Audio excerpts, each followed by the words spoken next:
Et si tout basculait en moins de 72 heures? Imaginez une catastrophe naturelle si brutale qu'elle efface des villes entières, plonge l'Europe dans le chaos et transforme notre civilisation en ruine. Ce scénario terrifiant n'est pas de la science-fiction, c'est une possibilité bien réelle confirmée par les scientifiques. Aujourd'hui, on vous révèle l'un des plus grands dangers qui pèsent sur notre continent, et pourquoi personne n'est prêt à l'affronter. Le silence précède toujours la tempête. Imaginez un soir calme, paisible, comme tant d'autres. Le ciel est dégagé au-dessus de l'Atlantique. Les familles dînent tranquillement. Les enfants regardent la télévision ou s'endorment dans leur lit. Certains planifient leurs vacances, d'autres ferment leurs magasins après une longue journée. Personne ne se doute que, très loin de là, un processus invisible est déjà en marche. Un mécanisme sourd, profond, inexorable, qui va bientôt bouleverser le destin de tout un continent. La Palma, l'île qui pourrait anéantir l'Europe. L'origine de ce cataclysme ne serait ni une guerre, ni un virus, ni un attentat. Ce serait une île volcanique, belle et tranquille à première vue, qui abriterait en réalité la menace naturelle la plus sous-estimée d'Europe. La Palma. Située dans l'archipel des Canaries, au large des côtes marocaines, cette île verdoyante attire chaque année des milliers de touristes en quête de soleil, de randonnée et de panoramas volcaniques spectaculaires. Mais cette beauté dissimule un potentiel destructeur que seuls quelques scientifiques osent évoquer à voix haute. Et si cette masse, estimée à plus de 500 km3, venait à glisser brusquement dans l'océan, les conséquences seraient immédiates et terrifiantes. Un glissement de terrain sous-marin de cette ampleur provoquerait un déplacement brutal d'eau. Ce déplacement générerait une onde de choc si puissante qu'elle donnerait naissance à un méga-tsunami. Une vague d'une ampleur que l'Europe moderne n'a jamais connue. La naissance de la vague, une course contre la mort. Dans les premières secondes suivant l'effondrement, un gigantesque mur d'eau se forme à proximité des Canaries. Cette vague initiale est à la fois haute et rapide. À peine née, elle se propage dans toutes les directions à des vitesses faramineuses. En moins de 10 minutes, elle atteint les côtes nord-ouest de l'Afrique. Le Maroc, pays frontalier de l'Atlantique, subit le premier choc. La France est la suivante sur la trajectoire du tsunami. Bordeaux, connu pour ses vins et son architecture, est dévasté. Les digues s'effondrent comme des châteaux de sable. Nantes, La Rochelle, Bayonne, Sainte-Nazaire, toutes ces villes côtières sont brutalement englouties. Les réseaux électriques tombent en panne. Les communications sont coupées. Les routes deviennent des rivières. L'armée ne peut même pas intervenir. Elle est dépassée.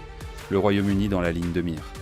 Après avoir frappé la façade ouest de l'Europe continentale, la vague continue sa course meurtrière vers le nord. Le Royaume-Uni est le prochain sur la liste. Les Cornouailles, à l'extrémité sud-ouest de l'Angleterre, sont parmi les premières à être touchées.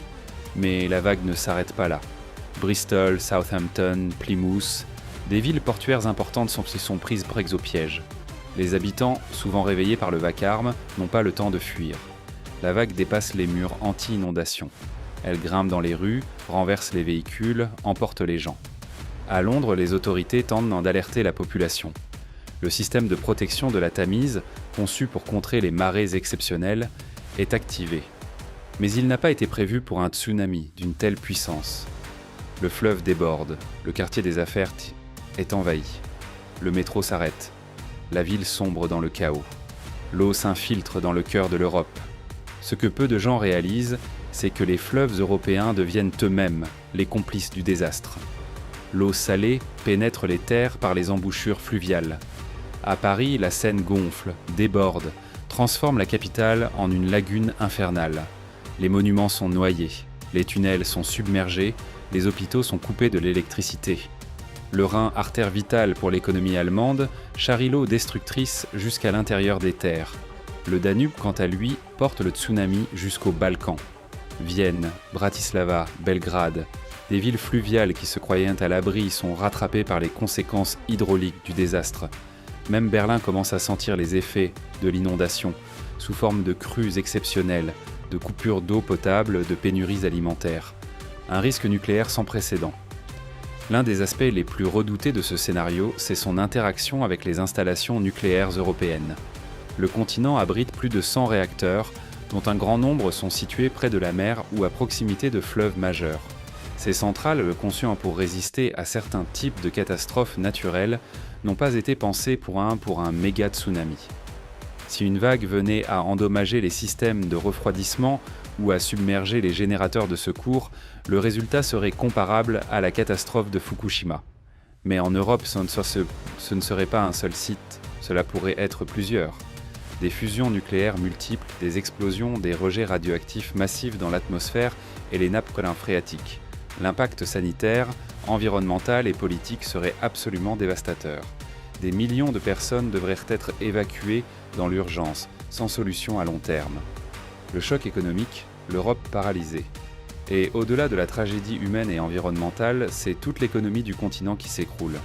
Les grands ports commerciaux, piliers du commerce européen, sont anéantis. Rotterdam, premier port d'Europe, est englouti. Hambourg, Anvers, Marseille, Barcelone, tous hors service. Le transport maritime est paralysé. Les chaînes d'approvisionnement sont interrompues. Les bourses plongent, l'euro s'effondre. Les pays européens entrent en récession simultanément. Les banques ferment. L'assurance ne couvre pas les pertes de cette ampleur. Le chômage explose. Les usines ferment faute de matières premières. Le continent, jadis pilier de la stabilité mondiale, sombre dans un désordre sans précédent. Les 72 heures les plus sombres de l'histoire moderne. Lorsque la vague frappe les côtes européennes, le monde bascule dans l'horreur. Ce qui n'était que fiction pour certains devient réalité pour tous. Les premières heures après l'impact sont marquées par un silence assourdissant, interrompu seulement par les sirènes, les cris, les appels à l'aide et le tumulte du chaos. En quelques minutes, des quartiers entiers sont rayés de la carte. Les ports, les zones côtières, les infrastructures vitales, tout est englouti. Des villes historiques comme Lisbonne, Bordeaux, Cadix ou Casablanca sont en grande partie détruites. Les images qui parviennent aux médias choquent par le monde entier. Des corps flottants dans les rues, des enfants séparés de leurs familles, des hôpitaux improvisés dans des stades, des réfugiés par milliers marchant pieds nus vers l'intérieur du continent, fuyant une côte devenue inhabitable. L'Europe connaît alors sa plus grande crise humanitaire depuis la Seconde Guerre mondiale.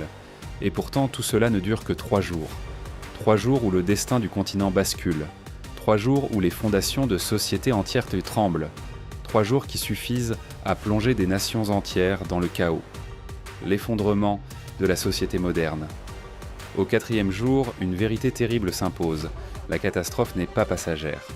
Ce n'est pas une crise que l'on peut résoudre avec des dons ou en reconstruisant des ponts. C'est un basculement d'air. L'infrastructure logistique européenne, si sophistiquée, s'effondre en quelques heures. Les ports détruits empêchent les importations. Les lignes ferroviaires le long des côtes sont inutilisables. Les entrepôts sont sous l'eau. Et surtout, la population est paralysée par la peur. Dans certaines régions, l'autorité de l'État disparaît. Les forces de l'ordre, débordées ou elles-mêmes touchées par la catastrophe, ne peuvent de plus maintenir la paix. Des bandes organisées émergent. Des conflits éclatent pour du pain, des médicaments, 1 litre d'essence. Dans les zones sinistrées, on assiste à un retour brutal à la loi du plus fort. Les réseaux sociaux deviennent des outils de survie. Des cartes de zones inondées, des appels à l'aide, des conseils de premiers secours circulent en ligne. Mais l'Internet n'est pas stable. Dans de nombreuses régions, le réseau est tombé. Des rumeurs se propagent plus vite que les faits. La panique se nourrit de l'ignorance. L'impuissance des institutions internationales. Face à cet apocalypse moderne, la communauté internationale tente de réagir.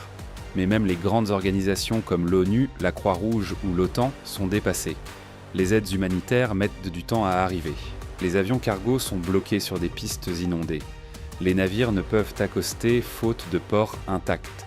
Chaque conteneur de vivres ou de médicaments devient une denrée précieuse. Et dans ce contexte chaotique, même l'aide humanitaire devient une source de tension. Les analystes géopolitiques parlent d'un tournant historique. Les équilibres régionaux sont bouleversés. Certains États, mieux préparés ou moins touchés, prennent le dessus. D'autres sombrent dans le chaos. L'Union européenne est fragilisée. Les tensions montent entre États membres. Faut-il fermer les frontières ? Qui doit recevoir l'aide en priorité ? Comment répartir les réfugiés climatiques ? Les belles promesses d'unité européenne sont mises à rude épreuve. Un danger bien réel ici et maintenant. Mais le plus terrifiant, c'est que tout cela ne relève pas de la fiction.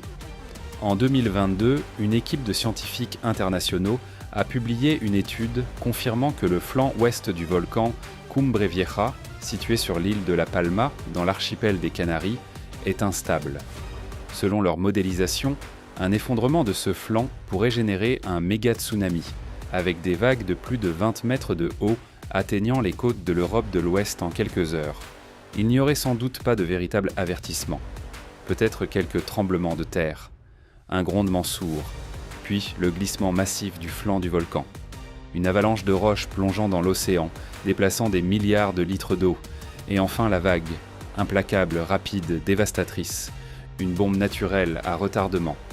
Des millions de personnes vivent paisiblement sur les côtes de l'Europe, sans se douter qu'à quelques centaines de kilomètres d'au sud, une véritable bombe naturelle repose sous leurs pieds. Une bombe silencieuse, discrète, mais prête à exploser à tout moment. Ce n'est pas une menace venue de l'espace, ni une attaque nucléaire, ni même une pandémie. C'est la Terre elle-même qui, dans un sursaut de colère, pourrait redessiner la carte du monde. Ce n'est pas une question de si, mais de quand. Et pourtant, les gouvernements hésitent. Investir des milliards pour un événement hypothétique, préparer des plans d'évacuation pour des villes entières, informer les populations au risque de provoquer la panique, les priorités sont ailleurs. L'économie, l'emploi, les élections. La menace du tsunami reste enfouie sous des rapports scientifiques et des conférences spécialisées que peu lisent ou comprennent. Ce que vous venez d'entendre n'est pas un simple avertissement, c'est un appel à la conscience. Si ce scénario devait se produire, ce serait la fin d'un monde, et peut-être le début d'un autre. Alors posez-vous cette question, sommes-nous vraiment prêts ? Merci d'avoir regardé cette vidéo jusqu'au bout. Si ce contenu vous a interpellé, likez, partagez et surtout, abonnez-vous pour rejoindre ceux qui veulent comprendre ce que l'on ne dit jamais à la télévision. Bienvenue sur la chaîne, restez curieux, restez vigilants et surtout, restez préparés.